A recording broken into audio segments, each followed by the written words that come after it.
आज मैं आपको एक मज़ेदार कहानी सुनाने जा रही हूँ जिसका शीर्षक सोने का हंस। तो चलिए शुरू करते हैं। वाराणसी में कभी एक कर्तव्यनिष्ठ एवं शीलवान गृहस्थ रहा करता था। 3 बेटियों और एक पत्नी के साथ उसका एक छोटा सा घर संसार था, किंतु अल्प आयु में ही उसका निधन हो गया।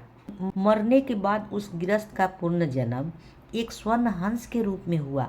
पूर्व जन्म के उपादान और संस्कार उनमें इतने प्रबल थे कि वह अपने मनुष्य योनि के घटनाक्रम और उसकी भाषा को विस्मृत नहीं कर पाया। पूर्ण जन्म के पारिवारिक मोह और उसके प्रति उसका लगाव उसके वर्तमान को भी प्रभावित कर रहा था। एक दिन वह अपने मोह के आवेश में आकर वाराणसी को उड़ चला, जहां उसकी पूर्ण जन्म की पत्नी और 3 बेटियां रहा करती थीं। घर के मुड़ेरे पर पहुंचकर जब उसने अपनी पत्नी और बेटियों को देखा तो उसका मन खिन्न हो उठा, क्योंकि उसके मरने के बाद उसके परिवार की आर्थिक दशा दयनीय हो चुकी थी। उसकी पत्नी और बेटी अब सुंदर वस्त्रों की जगह मैले कुचैले कपड़ों में दिख रही थी। वह वैभव के सारे सामान भी वहां से जा चुके थे। फिर भी पूरे उल्लास के साथ उसने अपनी पत्नी और बेटी का आलिंगन कर उन्हें अपना परिचय दिया। वापस लौटने के पहले उन्हें अपना एक सोने का पंख भी देता गया, जिसे बेचकर उसके परिवार वाले अपने दयनीय दरिद्रता को कम कर सके। इस घटना के बाद हंस समय समय पर उनसे मिलने वाराणसी जरूर आता और हर बार उन्हें एक सोने का पंख देकर जाता था।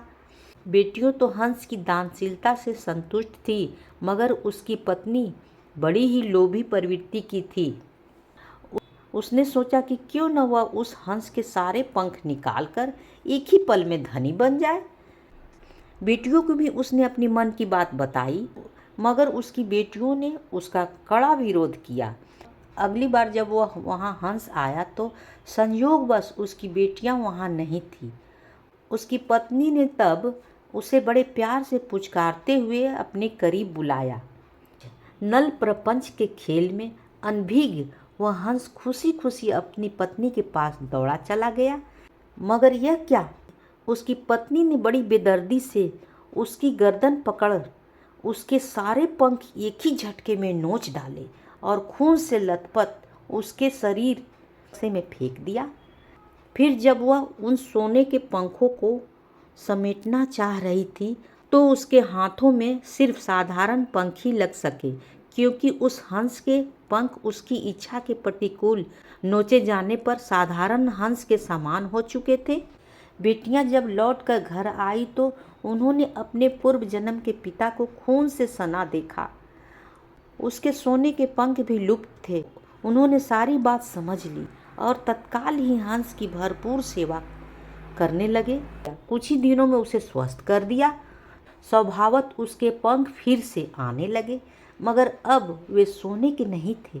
जब हंस के पंख इतने निकल गए कि वह उड़ने के लिए समर्थ हो गया, तब वह उस घर से उड़ गया और फिर कभी भी वाराणसी में दोबारा दिखाई नहीं पड़ा।